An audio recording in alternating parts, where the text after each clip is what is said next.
Assalamu alaikum warahmatullahi wabarakatuh. আশা করি সবাই ভালো আছেন। We were talking about health and safety in research. আমরা কথা বলছিলাম রিসার্চের ক্ষেত্রে হেলথ অ্যান্ড সেফটি ইস্যু নিয়ে। আমাদের পূর্বের লেকচারে আমরা শিখেছি যে মূলত হেলথ অ্যান্ড সেফটি বলতে কি বুঝি অথবা এর কিছু এক্সাম্পল এরিয়াগুলো কি কি ধরনের কনসিডারেশন করা লাগবে। এর মধ্যে একটা পার্ট ছিল সেখানে সেইটারই ইলাবোরেশন আমরা বলবো আজকে লেসন 8-এ the common hazard and risk assessment. Hazard বলতে যেখান থেকে ক্ষতি হতে পারে, কি কি এরিয়া থেকে আমার মূলত প্রবলেম তৈরি করতে সেফটি কনসার্ন হতে পারে, সেগুলোকে মূলত আমরা হ্যাজার্ড বলছি, সেগুলোকে আমরা মূলত হ্যাজার্ড বলছি।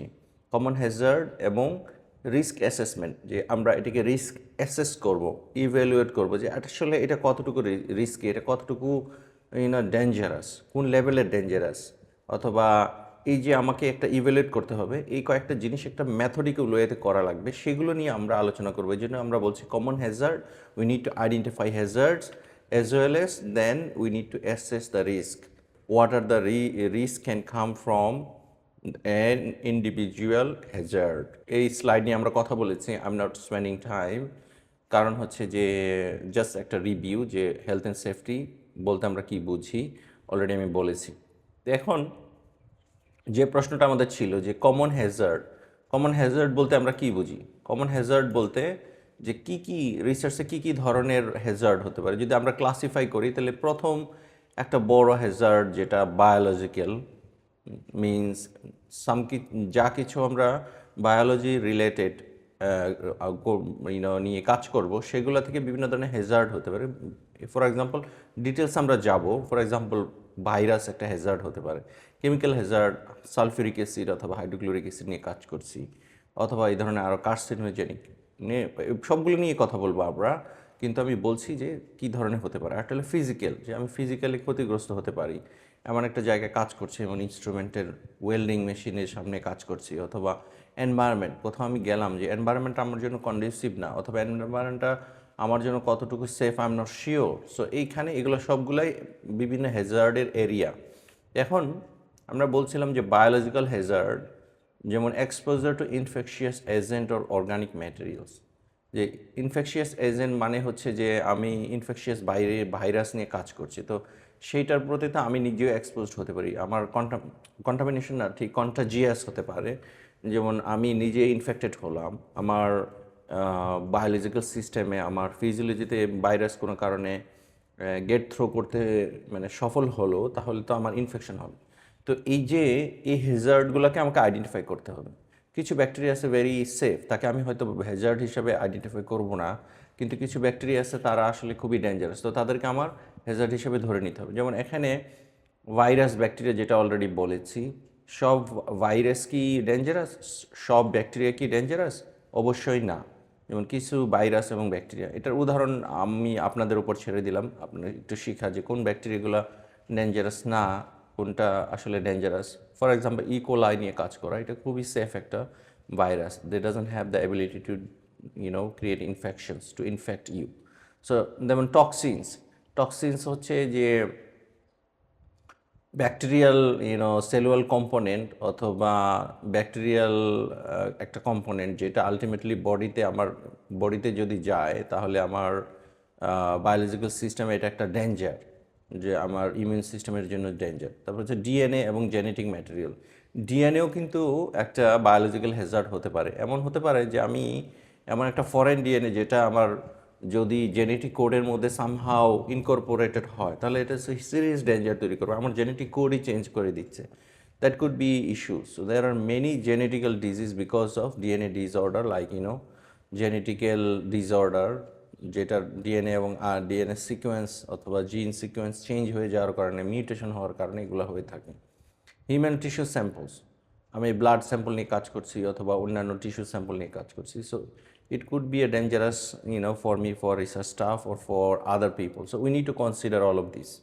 সো এরপরে যেটা আমরা আবার কথা বলছিলাম পরে, যে কেমিক্যাল হ্যাজার্ড এগেইন, যে আমি কী ধরনের কেমিক্যাল নিয়ে কাজ করছি। ফ্লেমেবল সলভেন্ট, মূলত অ্যালকোহল যা আছে সলভেন্ট যেগুলো আমরা ইউজ করি বেশিরভাগই হচ্ছে ফ্লেমেবল। যেমন acid is, most of the acid, inorganic acids are very strong and corrosive as well as very harmful, it can damage soft tissue. For example চোখের উপরে যদি যায় তাহলে নিমিষে চোখের যে টিস্যু এটা খুবই সফট, সেটা আমার চোখ নষ্ট হয়ে যায়, I will be blind. So এই জন্য ফ্লেমেবল সলভেন্ট এটা একটা কমন হ্যাজার্ড, এটাকে আমাকে অ্যাসেস করতে হবে। তো তাহলে corrosive acids, particularly inorganic acids and carcinogens, আমি যে সমস্ত কেমিক্যাল এজেন্ট ইউজ করছি in case I need to use in my research for my research project or for my investigation, and then carcinogens that have the ability to produce cancer. So এটা এই compound অথবা যে agent নিয়ে কাজ করছে এটা কি কার্সিনোজেনিক কিনে সেগুলোকে আমাকে আইডেন্টিফাই করতে হবে, এজ ওয়েল এস আমাকে কনসিডার করতে হবে। সো এরপরে আমরা যেটা বলতেছিলাম ফিজিক্যাল হ্যাজার্ড, মানেই হচ্ছে যে যেটা ইনস্ট্রুমেন্ট থেকে আমার বডিতে অথবা যারাই রিসার্চের সাথে সংশ্লিষ্ট অথবা যারাই রিসার্চের সাথে সংশ্লিষ্ট তাদের প্রতি কোনো ডেঞ্জার ক্রিয়েট করতে পারছে। Hazard related to equipments, energy or environment, like environment in a sense যে এখানে রেডিয়েশন হচ্ছে কিনা, অথবা মেশিনারি যেমন হাই ভোল্টেজ ইলেকট্রিসিটি আছে, লেজার রে তৈরি হচ্ছে, তো এগুলাও আলটিমেটলি ফিজিক্যাল হ্যাজার্ডের মধ্যে পড়ে। High voltage electricity, laser lights হতে পারে। Radiation is big dangerous, particularly যারা ফিজিক্সের কোনো কিছু নিয়ে কাজ করবে, রেডিয়েশন নিয়ে কাজ করতে। Radiation is across the research now, কারণ হচ্ছে রেডিয়েশন বায়োলজিতেও কাজ মানে প্রচুর ইউজ করা হয়, রেডিও অ্যাক্টিভ ম্যাটেরিয়ালস বিভিন্ন বায়োকেমিক্যাল প্রসেস দেখার জন্য। হ্যাঁ, লেজার রে ইউজ করা হয়, বায়োফিজিক্সের প্রচুর ইউজ আছে, ফিজিক্স বায়োফিজিক্সে। এনিওয়ে, সো মেশিনারি ক্ষেত্রে ফর এক্সাম্পল আমি যেমন হাই স্পিড একটা কাটিং মেশিন আমি ইউজ করতেছি, তাহলে it could be very dangerous. অথবা মিট কাটার মেশিন, যে আমাকে যদি মিলি সেকেন্ডের কারণে যদি আমি কোনো কারণে ভুল করি, আমি কোনো কিছু কাটার সময় পুশ করি, অ্যাক্সিডেন্টস অহরহ হতে পারে, তাহলে সেটা আমাকে প্রচুর কেয়ারফুল থাকতে হবে প্রচণ্ডভাবে, যে এবং এইটা এখানে কী ধরনের রিস্ক আছে, কী ধরনের হ্যাজার্ড আছে, সেটা আমাকে এখানে অবশ্যই কনসিডার করতে হবে। দেন এনভায়রনমেন্টাল হ্যাজার্ড, যে এনভায়রনমেন্ট নট নেসেসারি যে এনভায়রনমেন্টাল হ্যাজার্ড মানেই হচ্ছে আমি এটাকে লাইটলি নিব, এটা না। যেমন এক্সট্রিম ওয়েদার, প্রচণ্ড ঠান্ডা মানুষ মারাও যেতে পারে, তাই না? মাইনাস 10-20 যদি হয়, আমি কোনো কারণে ট্র্যাপড হয়ে গেলাম, তো এই ধরনের যদি পার্টিকুলারলি ফিল্ডে ডাটা অ্যানালাইসিস করতে যাওয়া অথবা ফিল্ড ওয়ার্ক, সার্ভে ওয়ার্ক, এই ধরনের ক্ষেত্রে হবে। ডেঞ্জারাস ওয়াইল্ড লাইফ, আমি ফরেস্টে কোনো এনভায়রনমেন্টাল স্যাম্পল নিয়ে কাজ করছি অথবা এনভায়রনমেন্টাল কোনো প্রজেক্ট নিয়ে কাজ করছি, তো ওইখানে রাত্রে অথবা দিনে এমন এক জায়গায় আমি গেলাম যেখানে আসলে স্নেকস আছে অথবা অন্যান্য ডেঞ্জারাস ওয়াইল্ড লাইফ আছে, অ্যানিম্যাল আছে, তাদের কাছ থেকে আমি কীভাবে নিজেকে সেভ করব সেটার অ্যাসেসমেন্ট আমাকে করতে হবে। অ্যান্ড আনস্টেবল টেরেইন, সো এইগুলো হচ্ছে এনভায়রনমেন্টাল হ্যাজার্ড। এখন আমরা অনেকগুলো হ্যাজার্ড শুনলাম, বায়োলজিক্যাল হ্যাজার্ড, তারপর হচ্ছে chemical Hazard and physical Hazard and the environmental Hazard. এখন আমার এই হ্যাজার্ড এগুলো হচ্ছে কি কোন জায়গা থেকে আমার প্রবলেম হতে পারে। এখন প্রশ্ন হচ্ছে যে সবগুলা কি একই লেভেলের প্রবলেম তৈরি করবে? অবশ্যই না। তাহলে আমাকে সেটাকে আইডেন্টিফাই করতে হবে, কতগুলো স্টেপস ফলো করতে হবে। রিস্ক অ্যাসেসমেন্ট বলছি আমরা সেটাকে, যে আমি এটাকে ডিটেলস অ্যানালাইসিস করে একটা পার্টিকুলার হ্যাজার্ডকে একটা র্যাঙ্কিং করব, একটা ক্লাসের মধ্যে ফেলবো, একটা লেভেলের মধ্যে ফেলবো, এবং সেই লেভেল অনুযায়ী তাকে সেফটি মেজার কী হতে পারে সেটা আমরা প্রপোজ করব অথবা সেটা আমরা মেনটেন করব। তো সেটার স্টেপসগুলো কি? যেমন প্রথম স্টেপসই হচ্ছে আইডেন্টিফাই করা, তারপরে হচ্ছে হু ইজ অ্যাট রিস্ক, কে এইটার মধ্যে রিস্কে আছে, যে কথার কথা একজন হিউম্যান এইটার মধ্যে রিস্কে আছে, অথবা একটা এনভায়রনমেন্ট যদিও ইম্পর্টেন্ট, বাট হিউম্যান আর এনভায়রনমেন্ট দুইটা একই ক্যাটাগরির মধ্যে পড়ে না, তো রিস্কে কে আছে সেটা আমি দেখতে হবে আমার। Then use a risk matrix. A risk matrix means যে আমি একটা ম্যাট্রিক্স আছে সেটা রিস্ক ম্যাট্রিক্স বলি, সেটাকে ইউটিলাইজ করে আমরা রিস্ক অ্যাসেস করব, এবং লাইকলিহুড ভার্সেস সেভিয়ারিটি আমি এখনই এক্সপ্লেন করবো এটা উইদিন এ মিনিট। আবার যেমন কন্ট্রোল, এরপরে আমি আসলে কি কন্ট্রোল করব, এটাকে প্রিভেন্ট করার জন্য কি ধরনের আর্লিয়ার এক্সপেরিমেন্ট অথবা ইনভেস্টিগেশন শুরু করার আগে আমি আর্লি কি করতে পারি। তারপরে হচ্ছে রেকর্ড, যে আমি কিভাবে রিস্ক সব কিছু রেকর্ড করব, রিস্ক হ্যাজার্ডটা কি, হ্যাজার্ড কীভাবে আইডেন্টিফাই করেছি, সেটা রিস্ক লেভেলটা কি বাই ইউজিং রিস্ক ম্যাট্রিক্স। তারপরে হচ্ছে যে আমি কি রিকমেন্ডেশন দিয়েছি, সেগুলো সব ডিটেলসে আমাকে রেকর্ড করে রাখতে হবে। রিভিউ, যে আমার টাইম টু টাইম এটা রিভিউ করতে হবে।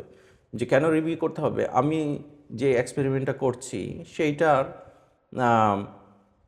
এটা ডিটেলস আলোচনা এখনই আসতেছে, এগুলো আমি প্রত্যেকটাই ব্রেকডাউন করব। তো চলুন, যে প্রথম হচ্ছে যে লাইক আইডেন্টিফাই দ্য রিস্ক। যেমন আইডেন্টিফাই দ্য রিস্ক বলতে হচ্ছে যে আমি পুরো প্রসেসটা এ টু জেড আমি গো থ্রু করবো, যে আমি যে এক্সপেরিমেন্টটা করছি। ফর এক্সাম্পল, আমি হয়তো একটা কোনো একটা কেমিক্যাল অথবা সলভেন্টের বয়েলিং পয়েন্ট দেখতে চাচ্ছি। তা বয়েলিং পয়েন্ট দেখতে চাচ্ছে, আলটিমেটলি আমাকে বয়েল করতে হবে, টেম্পারেচার রেইজ করতে হবে, তাই। তাহলে এখানে পুরো প্রোটোকলটা আমি দেখব, এখানে কি ইনস্ট্রুমেন্ট ইনভলভ, কোথায় আমি সেই কাজটা করছি, এবং মানে কত টেম্পারেচার পর্যন্ত যাওয়া লাগতে পারে, এবং সেটা থেকে কী ধরনের রিস্ক হতে পারে। প্রথম যখন আমি দেখব যে কি ইনভলভ, কি ইনস্ট্রুমেন্ট ইনভলভ, কি procedure involve, what procedure is involve, what instruments are there need to be used, এই সমস্ত জিনিস যখন আমি দেখব, তখন আমার কিন্তু আইডিয়া হবে যে হোয়াট ইফ, যে ফর এক্সাম্পল বলছি যে তখন আমি বলতে পারবো হোয়াট ক্যান কোজ হার্ম, এখানে কি হতে পারে।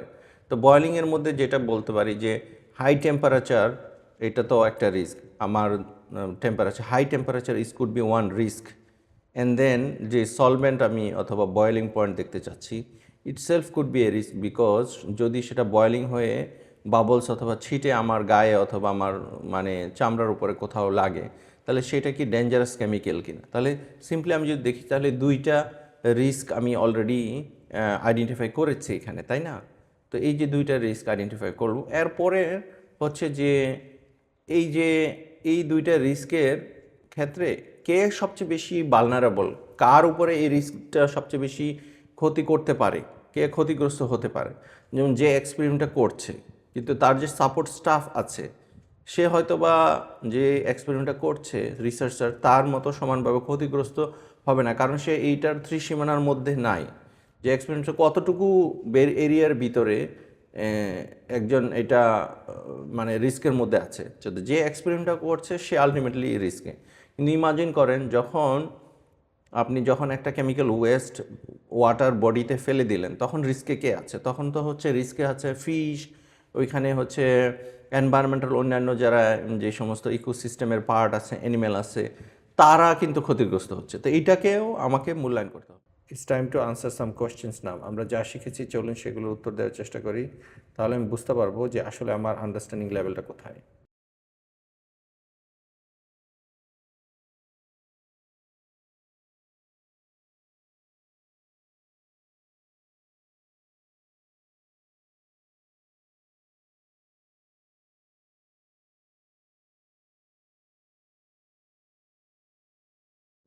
এরপরে যেটা হচ্ছে যে ওই যে বললাম যে আমাকে রিস্ক ম্যাট্রিক্স ইউজ করতে হবে। তো এটা ভেরি ইন্টারেস্টিং, এটা একটু সময় নিব আমি বোঝার জন্য। যে রিস্ক ম্যাট্রিক্স আছে হচ্ছে যে দুইটা শব্দ এখানে আমরা ইউজ করছি, লাইকলিহুড ভার্সেস সিভিয়ারিটি। লাইকলিহুড হচ্ছে যেটা হওয়ার চান্স কতটুকু, রাইট। যেমন কথার কথা যে টেম্পারেচারে, হাই টেম্পারেচারে হাত পুড়ে যাওয়ার সম্ভাবনা কতটুকু, যে এটা কতবার হতে পারে।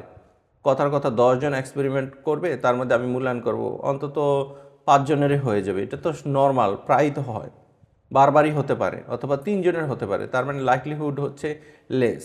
আর যদি 5 জনই হাত পুড়ে ফেলতে পারে, তাহলে লাইকলিহুড হচ্ছে মোর। আর সিভিয়ারিটি, এখন হাত পুড়ে ফেললে যে কি হতে পারে, যে হাত পুড়বে জাস্ট এটা মানে হাত কি পচন ধরবে, এই হাতটা কি কেটে ফেলতে হবে, সে কি মারা যাবে, অথবা সে কয়েকদিন অসুস্থ থাকবে, এই লেভেলটা আমি যখন দেখবো, এটাকে আমি বলছি সিভিয়ারিটি।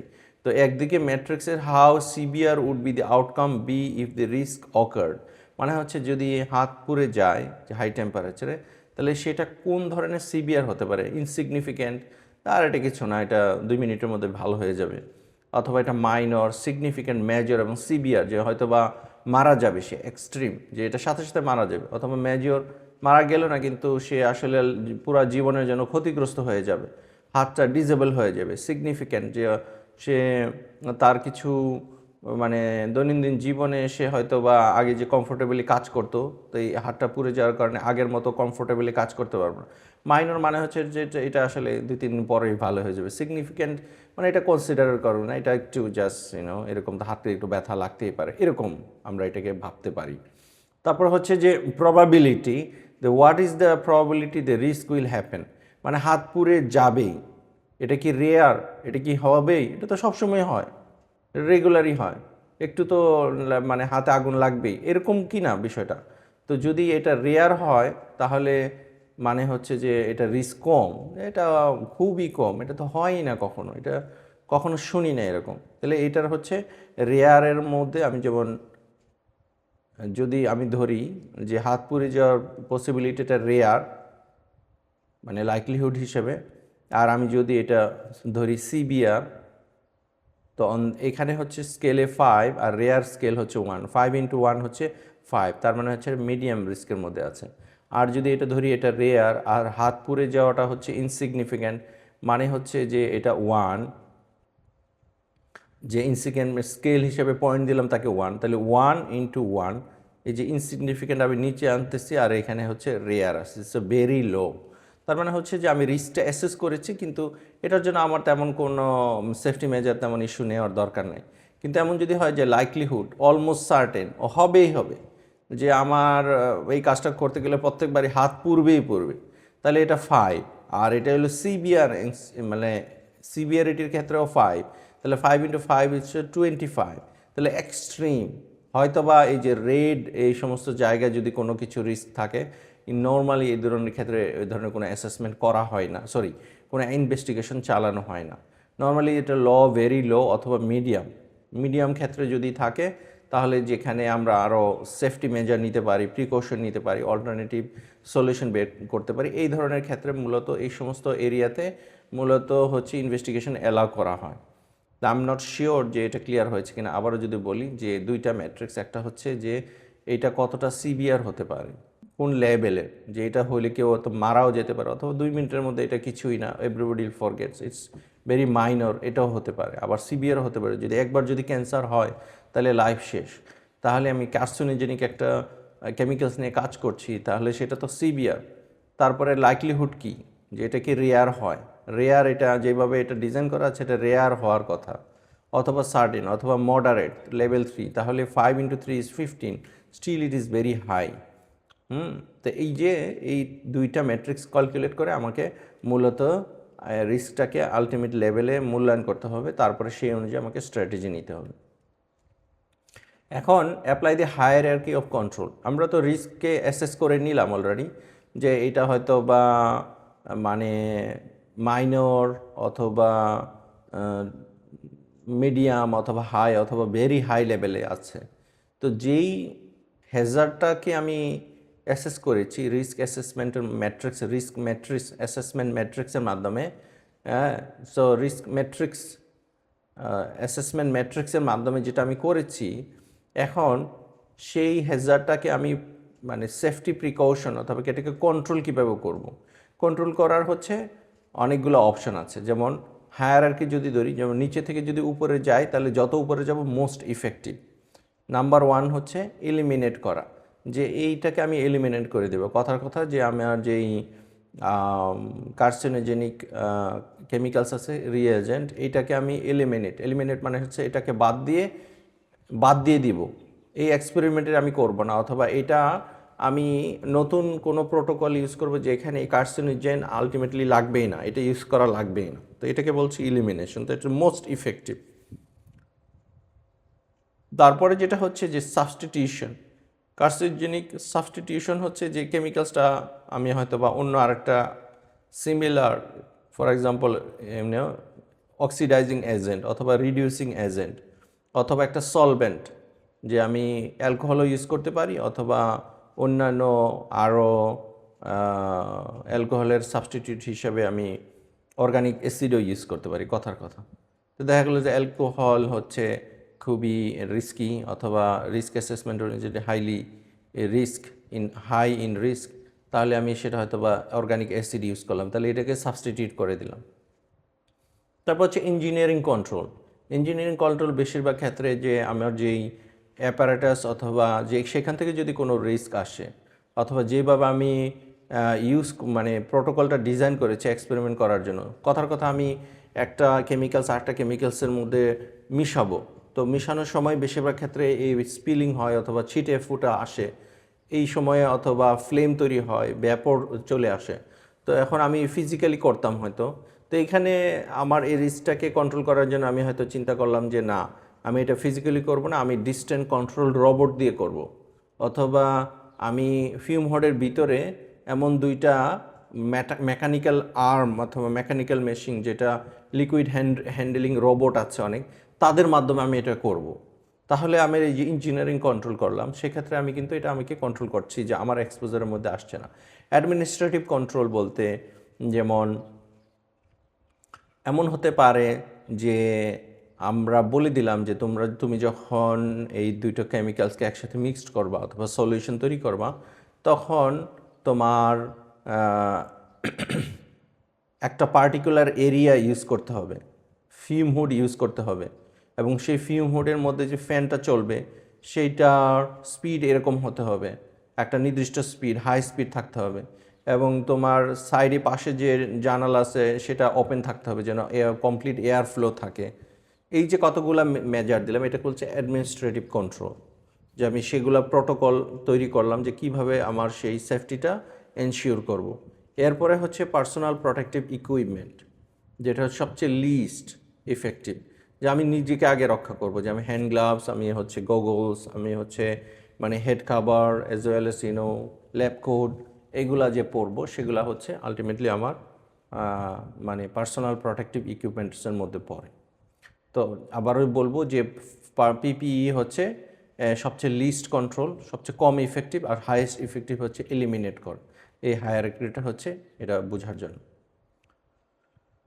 তারপরে হচ্ছে যে এরপরে যেটা করতে হবে, রেকর্ড দ্য রিস্ক, যে আমি যা কিছু করেছি, যেইভাবে রিস্ক ম্যাট্রিক্স ইউজ করেছি, সেই কমন হ্যাজার্ড আইডেন্টিফাই করেছি, তারপরে আমি আইডেন্টিফাই করেছি রিস্ক আসলে তার লেভেলটা কি, সেটাকে অবশ্যই আমাকে ডকুমেন্টেশন করতে হবে। It's very important, it's not just talk and then, because later on যেন এইটা একটা ডকুমেন্টারি এভিডেন্স থাকে, সবাই যেন একই জিনিস ফলো করতে পারে, একই প্রোটোকল যেন ফলো করতে পারে, সেজন্য আমাকে অবশ্যই এইটাকে রেকর্ড করতে হবে, as well S review of the risk assessment. আচ্ছা, আরেকটু কথা বলে নেই রেকর্ডের ক্ষেত্রে।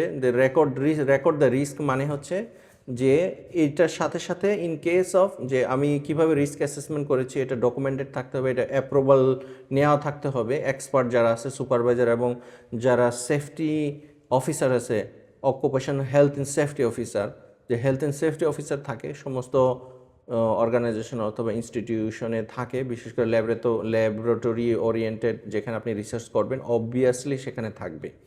তো তারা একটা স্ট্যান্ডার্ড মেনটেন করে সেফটি মেনটেন করার জন্য, তো তাদের কাছ থেকে সেটাকে অ্যাপ্রুভাল করিয়ে নিতে হয়।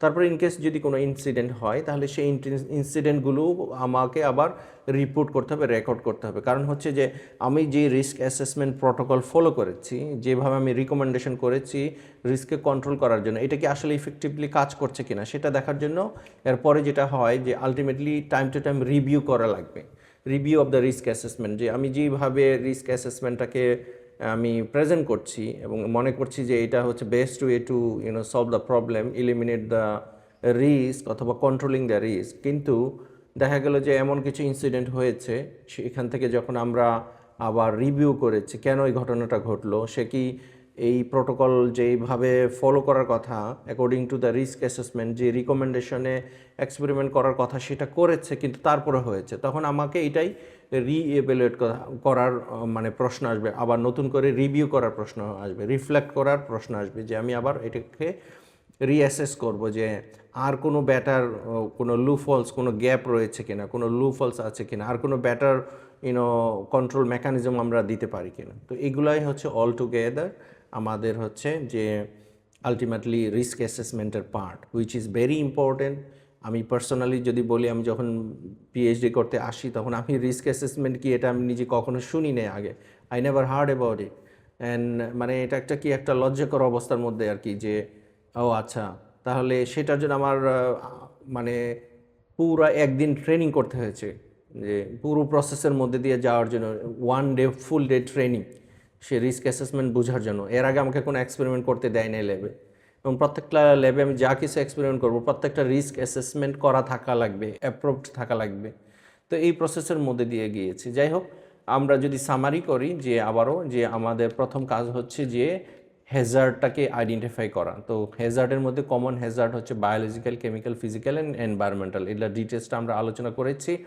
তারপরে যেটা হচ্ছে যে আলটিমেটলি আমাকে যে গো থ্রু করতে হবে স্টেপস অফ রিস্ক অ্যাসেসমেন্ট। আমি রিস্ক অ্যাসেস করব, আইডেন্টিফাই করা যে কী ধরনের, কে আসলে হ্যাজার্ড অথবা হোয়াট ইজ দ্য হ্যাজার্ড, দেন কে রিস্কের মধ্যে আছে, second step who is in at risk, যে কারা এটার দ্বারা ক্ষতিগ্রস্ত হতে পারে। তারপরে হচ্ছে ইভ্যালুয়েট করা যে এই হ্যাজার্ডটার রিস্কটা লেভেল কত, যেমন ইউজ এ রিস্ক ম্যাট্রিক্স যেটা বলছিলাম, likelihood as well as severity, এটা দিয়ে আমি ইভ্যালুয়েট করব যে আদৌ আসলে কোনো সেফটি মেজার নেওয়া লাগবে নাকি it's not a problem, it's a regular issue এইটা। তারপরে হচ্ছে কন্ট্রোলটা কী হবে, যে আমি এটাকে এইটার রিস্ক ম্যাট্রিক্স অনুযায়ী আমি যে ইভ্যালুয়েট করলাম, এখন এই রিস্কের ম্যানেজ অথবা এটাকে কন্ট্রোল আমি কী করব, প্রিভেনশন আমি কী করব, রাইট।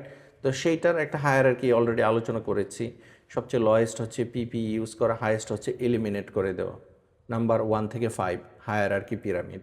তারপর হচ্ছে এটা অবভিয়াসলি রেকর্ড থাকতে হবে, risk assessment as well as কোনো যদি ইনসিডেন্ট হয় সেটাও রেকর্ডের মধ্যে থাকতে হবে, এবং finally ultimately time to time এটা রিভিউ করতে হবে। যেমন ফর এক্সাম্পল যদি রিস্ক আমি অ্যাসেসমেন্ট করেছি যে পুরো এক্সপেরিমেন্টের মধ্যে আমি একটা পার্টিকুলার কোম্পানির একটা রিএজেন্ট ইউজ করব, কিন্তু দেখা গেল যে আমি ওই কোম্পানি বন্ধ হয়ে গেছে অথবা সাপ্লাই নাই, তাহলে একটা নতুন কোম্পানির রিএজেন্ট যদি আমি ইউজ করি প্রিটি মাচ সেম হওয়ার কথা, কিন্তু তারপরেও আমাকে এই রিস্ক অ্যাসেসমেন্টটাকে আবার রিভিউ করে নিতে হবে। That is what it is, okay. অথবা আমি যদি কোনো একটা কেমিক্যাল এজেন্ট চেঞ্জ করেছি, আগে আমি একটা ইউজ করতাম, এখন আবার সিমিলার ক্লাসের অন্য আরেকটা কেমিক্যাল ইউজ করেছি, এরকম সম্ভব অনেক সময়। তো সেটা আমাকে আলটিমেটলি মানে নতুন করে আবার রিভিউ করে আবার নতুন করে রিস্ক অ্যাসেসমেন্ট করে তাহলে সেটা আমাকে করতে হবে। তো সেই পর্যন্তই থাকবেন ভালো। আসসালামু আলাইকুম রহমতুল্লাহি ওয়া বারাকাতুহু। বাই দিস টাইম আমরা কি করতে পারি, যে কিছু অ্যাসেসমেন্ট চ্যালেঞ্জ আছে এই টপিকের উপরে আমরা কতটুকু শিখেছি সেটাতে আমরা পার্টিসিপেট করতে পারি।